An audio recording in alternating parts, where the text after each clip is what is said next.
Don't let fear paralyze your potential. Every dream discarded because of self-doubt is a victory for failure. Don't succumb to the whispers that say you're not enough. They're only echoes of past insecurities, not your future reality. Don't dwell in the shadows of missed opportunities. Each sunrise is a chance to start anew, to rewrite your story with courage and conviction. Don't compare your journey to others.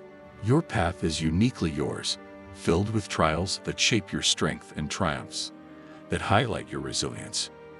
Don't be afraid to fail.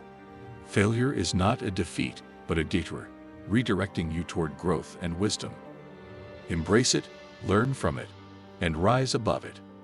Don't hold on to grudges. They weigh down your spirit and blur your vision of a brighter tomorrow. Forgive, not because they deserve it, but because you deserve peace. Don't let procrastination steal your time. The right moment is now. Act with urgency, love with intensity, and live with purpose. Don't settle for mediocrity. You were born to shine, to inspire, and to make a difference. The world needs your light, so don't dim it. Shine on,